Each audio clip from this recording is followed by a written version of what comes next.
Hi guys! For today's video, isi-share ko sa inyo kung bakit ako nagpa-check up dito sa Canada.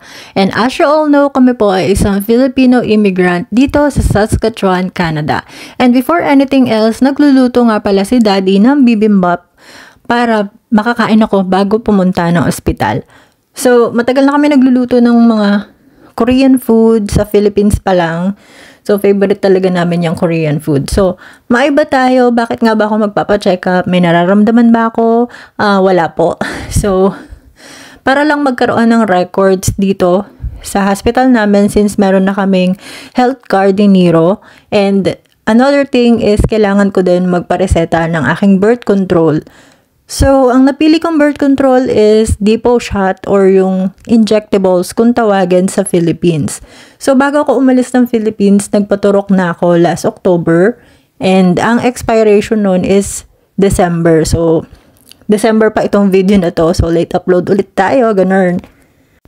So, Depo shot yung pinili ko na birth control dito sa Canada, and itatry ko lang muna. Pero sabi nung doctor sa akin, nakakataba daw yung Depo shot dito. So, malaman natin.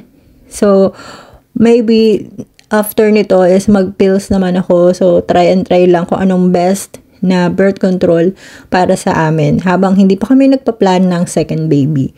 So, pumunta ako ng hospital. And sobrang bilis lang ng check-up as in. And kapag nagreseta sila dito ng gamot, hindi ka nila bibigyan ng papel. Diretso na sa pharmacy yung reseta. So, pupunta ka na doon sa pharmacy na gusto mong kuhaan ng gamot. So, yung pharmacy namin is Rexall. So, malapit lang siya sa hospital. I mean, nasa loob lang din siya ng hospital. Kaya, mabilis lang pumunta. So, kinabukasan na yan yung magpapaturok na ako. So, naglakad-lakad lang ako niyan kasi nga, malapit lang naman yung ospital sa amin and huwag nyo nang pansinin yung mukha ko. Sobrang dami kong breakout that time. And, as in, yung hormones ko talaga is nagbago dito. So, huwag nyo nang pansinin yan dahil ang pangit talaga, diba? Char! So, sa check-up pala dito is wala akong binayaran since meron kaming health card. And, ang binayaran ko ay yung gamot at yung injectables, yung karayom. So, nagbayad ako ng $50, 50 Canadian dollars. And yung binayaran ko pala na yon is pwede kong i-reimburse under ng insurance namin sa Blue Cross. So, meaning to say, wala ka talagang babayaran. Pero, case-to-case basis yan, kung wala kang insurance, matik yan, magbabayad ka ng gamot. Kasi dito sa Canada, may bayad po ang gamot. So, yung medical fees and doctor fees lang yung wala. Pero yung mga gamot, meron pong bayad. Kaya, mas maganda kung meron kayong insurance para malibre din siya, ganun. Actually, hindi nga talaga siya totally libre kasi nga kakaltasan ka sa, sa payroll. Pero, mas malaking bagay kasi yon kasi buong pamilya kami na under na insurance ng asawa ko.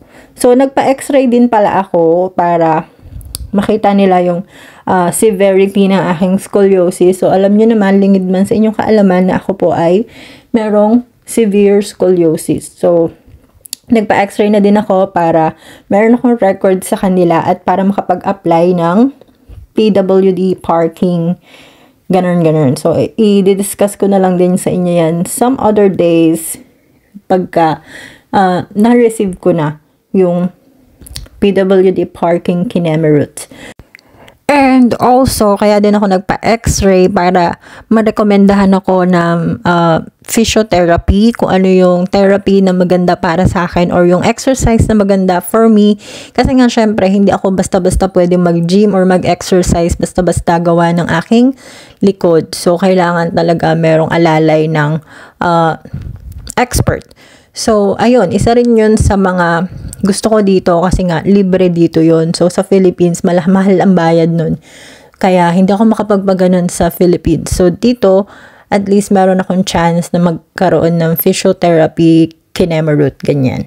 So, ayan, binuo lang namin yung binili namin sa thrift store sa Salvation Army. So, full force talaga kami dyan kasi natuwa si Nero dyan sa mousetrap na laruan. So, yun lang naman. Thank you for watching. I hope you enjoyed this video. And kung may mga tanong kayo, please let me know. So, see you on my next video. Please don't forget to like, share, comment, and subscribe. Bye-bye!